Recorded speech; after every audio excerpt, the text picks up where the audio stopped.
My name is Luiza Tolosa. I am CEO and founder of Cervejaria Dádiva, a medium-sized craft brewery located in São Paulo, Brazil.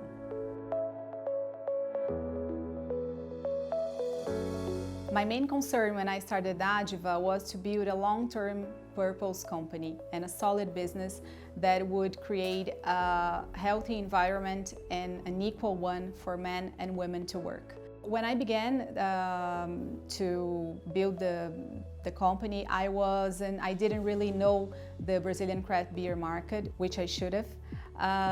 And it's a really personal market. It's a really small and personal market. So I really had to get myself out and be seen and be known and be heard so that more doors could be open to Dádiva.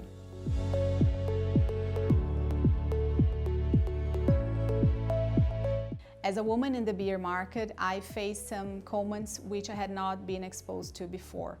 And those comments came from clients, from suppliers, and from employees. People usually ask to talk to my husband, to my boyfriend, or to my male partner, and I was the one with who they should talk to. So it's really common that a woman needs to say a list of beer courses or specializations so that she is eligible to be heard when she's talking to a client or to anyone from the industry. A man, on the other hand, if he is wearing a beard and if he has a tattoo, it's already fine. He doesn't need any reference. So I realized I could keep smiling to some jokes and be quiet to some comments, or I could do something to change this to make sure that women with the same purpose could be heard. To work in a certain department of a brewery, a person needs to carry heavy bags and kegs, but it shouldn't be a defining factor to hire a man or a woman.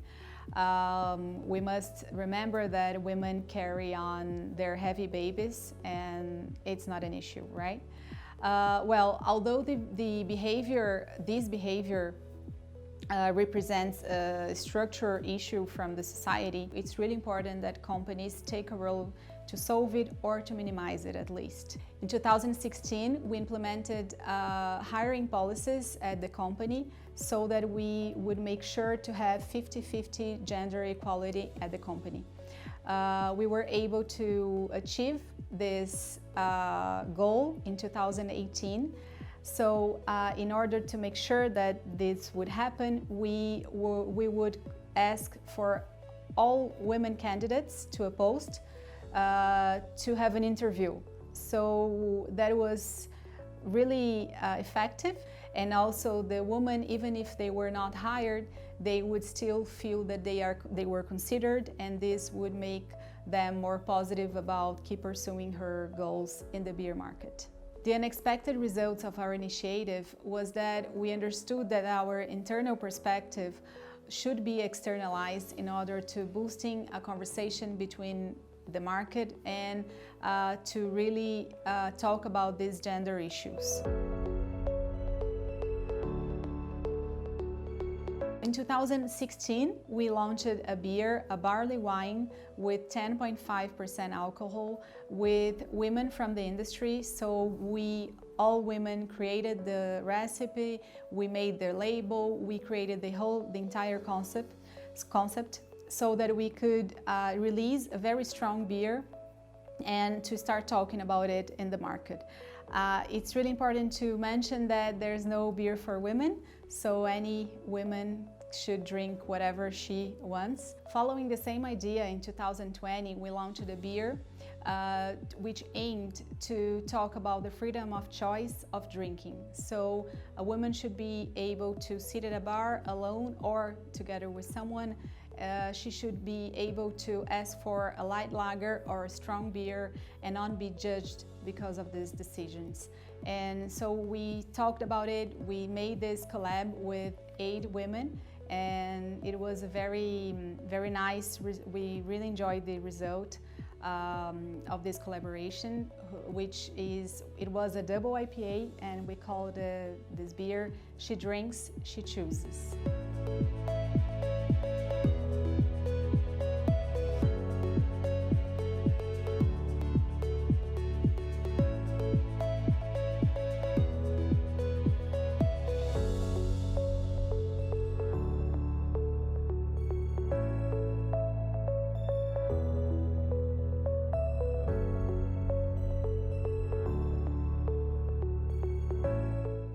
In 2021, we realized we could touch a more sensitive issue, and we decided to talk about the domestic violence during the International Women's Day in March, which was worsened by the isolation policies that the pandemic forced us to live in. So this project was really meaningful, and we were able to amplify the work of organizations responsible for taking care of women in this situation. We noticed that our consumers got really enthusiastic about these gender issues. Above all, gender equality is an issue for me, personally speaking, so I really think that when something comes from the inside, it's much more easier for you to implement and to externalize this value and, well, projects regarding it. I really think that we should raise consciousness about gender equality by educating people to have a more equal society.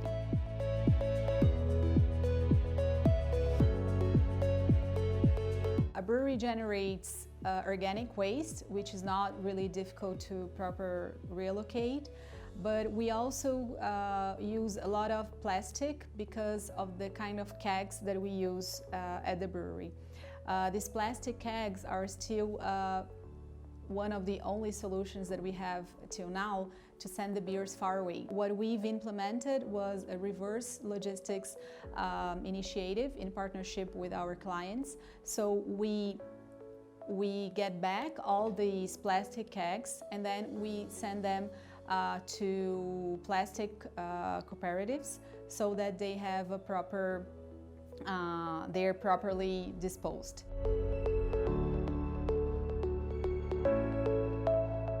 We've always focused on selling beers to bars and restaurants, and this sector was extremely impacted by the pandemic isolation policies.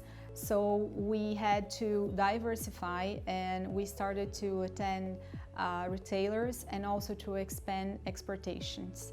So by diversifying, we were managed to overcome the impacts of the pandemic.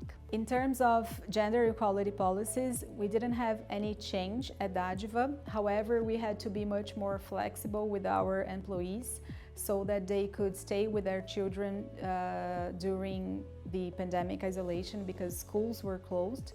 So for those who had to stay at home to do home office, we were very flexible, understanding that they had children and they had to take care of their children because pandemic changed all these kinds of schedules.